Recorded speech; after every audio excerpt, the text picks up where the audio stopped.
the fuel tax with lump sum tax? Is it fair? Generally, what is the use of fuel tax? Fuel tax, suppose, is to build roads or maintain roads, right? And supposedly, the more you use, the more you have to pay. But, it's by lump sum, so is it fair? Who use who use more frequently all the traffic facilities? Who use roads more than you do? Foodpanda, right? Those people deliver food, or taxi driver, right? Because they constantly moving around. My car is sitting on the parking lot, right, all day. But the taxi driver, they drive all day, right? So they use roads more than I do. So supposedly they should pay more, right? So is it fair? No, it's not. So how to make it fair? You may buy liter, right? This is the spelling in American English. But if it is in Great Britain English, it will be like this, okay? So we are talking about the fairness of taxes.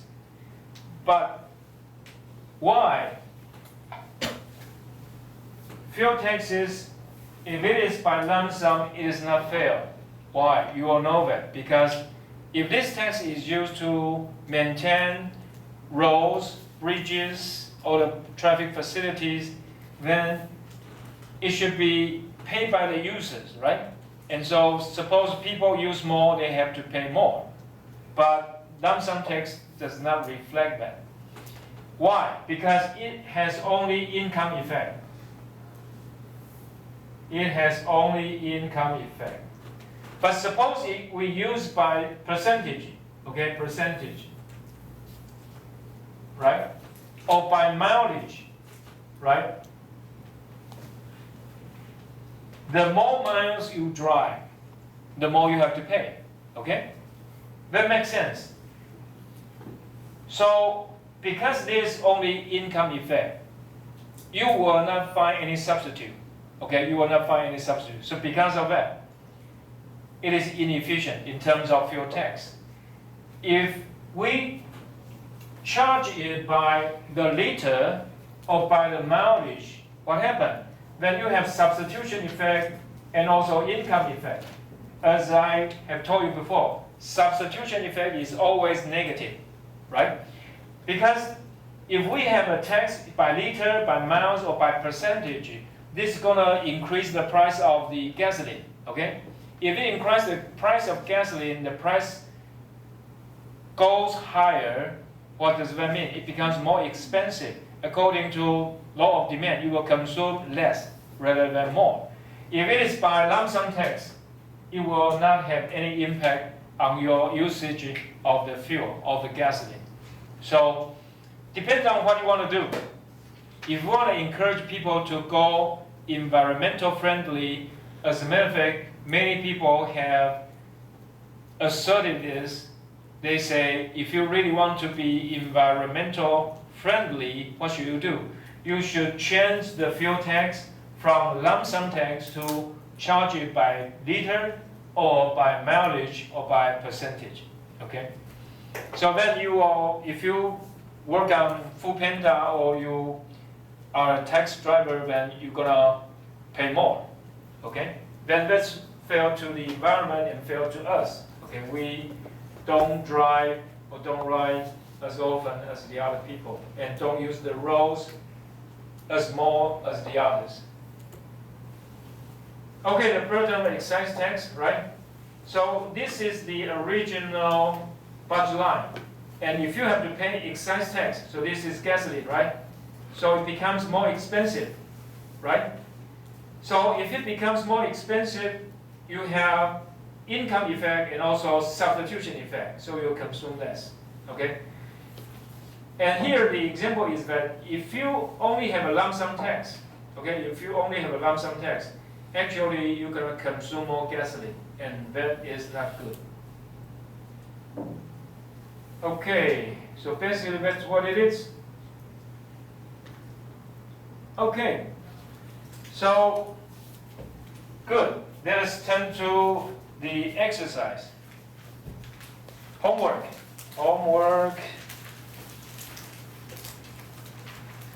Page 142.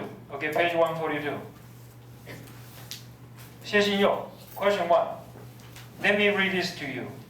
Consider figure 5.8. Okay, let's look at 5.8. Where is 5.8?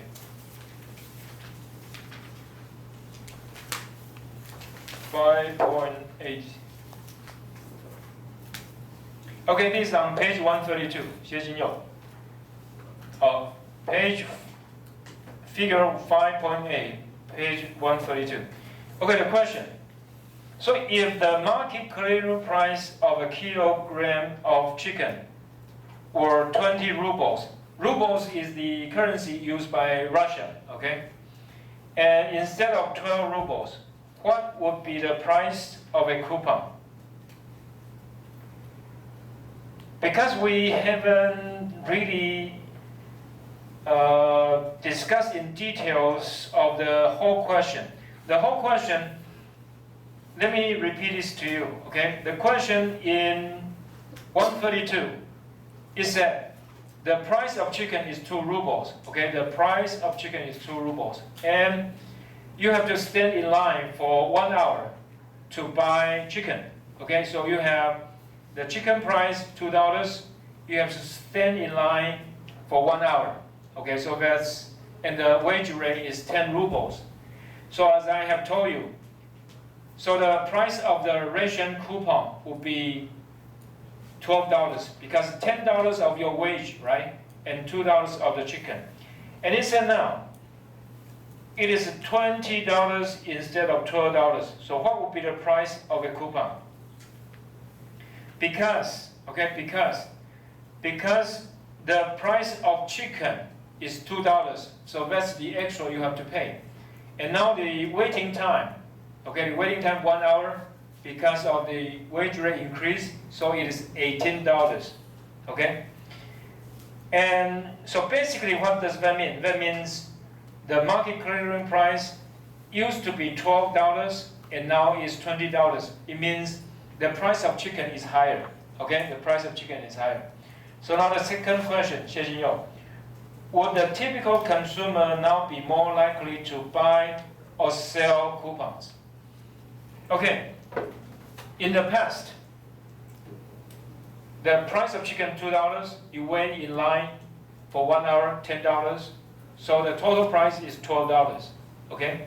And now it is $20, so what would you do? If you have a coupon, you want to sell it or you want to buy more? Sell it, why?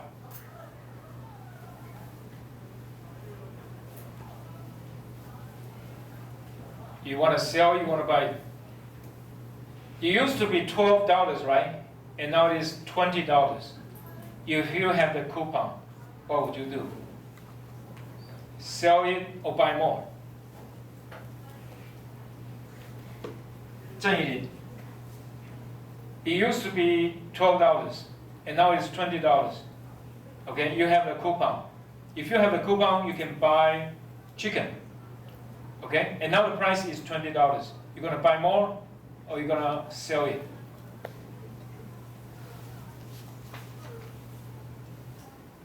所有人，郑义林, go ahead. Sell it. Why?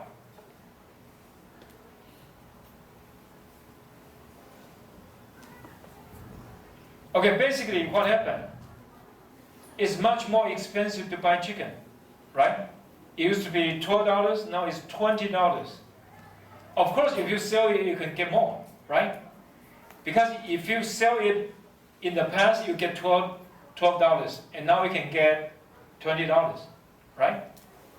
So, and also because price goes up, quantity demanded goes down. So chicken to you is more expensive, okay? So you're gonna consume less chicken. But suppose you are a person, okay, really like chicken, what happened? It's sort of like given goods, right? Sort of like that. Because you just like chicken, and now chicken becomes more expensive. What would you do? You get more. Okay, so depending on who you are.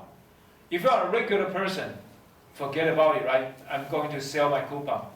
Okay? But suppose you are people who really like chicken, what would you do? You're probably going to get more. Okay, so really depends on who you are. Okay, the last question. What would happen to the typical consumer's budget constraint if the coupons were transferable? If it is transferable, what happened? Just like we talked about it before, right? People are going to get more benefits, going to get more utility out of it. Okay, anyway, so we will discuss this a little bit next time. See you next week.